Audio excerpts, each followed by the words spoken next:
Hello दोस्तों, नमस्कार। आज मैं कहानी सुनाऊंगा लालची राजा की कहानी।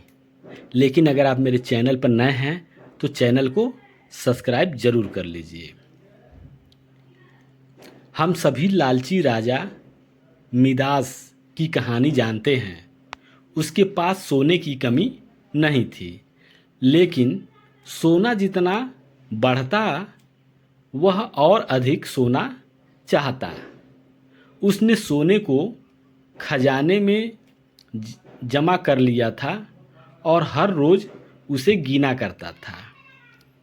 एक दिन जब वो सोना गिन रहा था तो एक अजनबी कहीं से आया और बोला, तुम मुझसे ऐसा कोई वरदान मांग सकते हो जो तुम्हें दुनिया में सबसे ज़्यादा खुशी दे।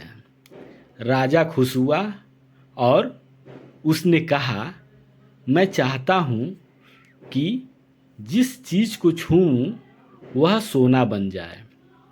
अजनबी ने राजा से पूछा, क्या तुम सचमुच में यही चाहते हो? राजा ने कहा, हाँ। तो अजनबी बोला, कल सूरज की पहली किरण के साथ ही तुम्हें किसी चीज़ को छूकर सोना बना देने की ताकत मिल जाएगी। राजा ने सोचा कि यह सपना देखा होगा, यह सच नहीं हो सकता। अगले दिन जब राजा नींद से उठा तो उसने अपना पलंग छुआ और वह सोना बन गया। वह वरदान सच था। राजा ने जिस चीज़ को छुआ वह सोना बन गई। उन्होंने खिड़की के बाहर देखा और अपनी नन्ही बच्ची को खेलते पाया। उसने अपनी बिटिया को यह अजूबा दिखाना चाहता और सोचा कि वह खुश होगी। लेकिन बगीचे में जाने से पहले उसने एक किताब पढ़ने की सोची।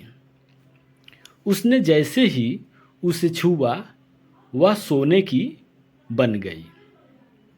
वह किताब को पढ़ न सका। फिर वह नाश्ता करने बैठा। जैसे ही उसने फलों और पानी के गिलास को छुआ वे भी सोने के बन गए। उसकी भूख बढ़ने लगी और वह खुद से बोला, मैं सोने को खा और पी नहीं सकता। ठीक उसी समय उसकी बेटी दौड़ती हुई वहाँ आई और उसने उसे बाहों में भर लिया। वह सोने की मूर्ति बन गई। अब राजा के चेहरे से खुशी गायब हो गई। राजा सर पकड़कर रोने लगा।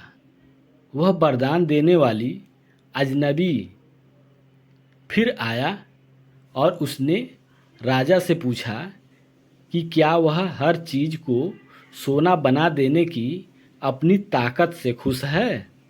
राजा ने बताया कि वह दुनिया के सबसे दुखी इंसान है। राजा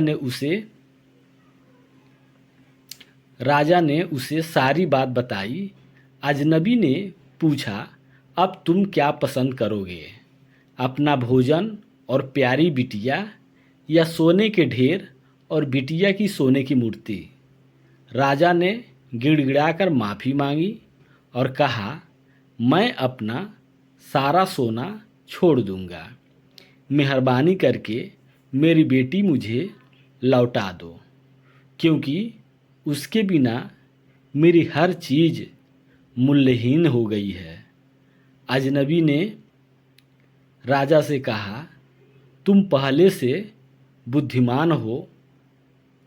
और उसने अपने वरदान को वापस ले लिया। राजा को अपनी बेटी वापस मिल गई और उसे एक ऐसी सीख मिली जिसे वह ज़िंदगी भर नहीं भुला सकता। तो ये कहानी कैसी लगी आप कमेंट करें और मेरे YouTube चैनल को सब्सक्राइब भी ज़रूर करें। अगले कहानी में फिर मिलते हैं। तब तक के लिए नमस्कार।